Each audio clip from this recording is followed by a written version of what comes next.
75 gram. 75 gram. ശരി. 25 കിലോയ്ക്ക് 75 gram. അപ്പോൾ 1 കിലോയ്ക്ക്? 1 കിലോയ്ക്ക് നമുക്ക് ഒരു അര സ്പൂൺ. അര സ്പൂൺ. ഇതിൻ്റെ എല്ലാം ചെറിയ സ്പൂൺ ഉണ്ടല്ലോ. Okay okay. എന്നിട്ട് ഇത് നന്നായിട്ട് ഇളക്കി കൊടുത്താൽ മതിയായിരിക്കും അല്ലേ? നന്നായിട്ട് ഇളക്കാം. വേറെ എന്തെങ്കിലും ചേർക്കാനുള്ളോ ഈ സമയത്ത്? മല്ലിപ്പൊടി ചേർക്കാം. മല്ലിപ്പൊടി. മല്ലിപ്പൊടി എത്ര ചേർക്കണം? മല്ലിപ്പൊടി നമ്മൾ 200 ഗ്രാമാണ് ചേർക്കുന്നത്. 200 ഗ്രാം മല്ലിപ്പൊടി.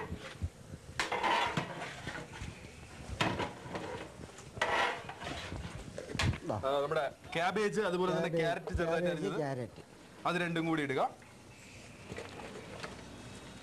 ക്യാബേജും ക്യാരറ്റും ചെറുതായിട്ട് അരിഞ്ഞത്. ഇത് മല്ലിയിലയും പുതിനയിലയും.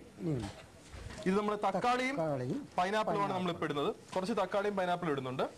അണ്ടിപ്പരിപ്പും ക്രിസ്മസും എല്ലാം കൂടി നമ്മൾ സവാള എല്ലാം കൂടി എടുത്തിട്ട് മിക്സ് ചെയ്ത് ആദ്യം നമ്മൾ ഇറക്കി മാറ്റി വെച്ചത് നമ്മൾ ഇതിലേക്ക് ഇട്ട് കൊടുക്കുകയാണ്. ഇനി നമുക്ക് അരി വെന്ത് വരുമ്പോൾ അരിയിലേക്ക് ഇട്ട് കൊടുത്താൽ മതി. അപ്പോൾ നമ്മുടെ ബിരിയാണിയുടെ പ്രോസസ്സ് ഏകദേശം കഴിയാറായിരിക്കുകയാണ്. അരി ഇപ്പോൾ ഏകദേശം വെന്ത് വരും. അതിനുശേഷം നമുക്ക് ഇതിൽ മിക്സ് ചെയ്താൽ മാത്രം മതി. അപ്പോൾ നമ്മുടെ മട്ടൻ കറി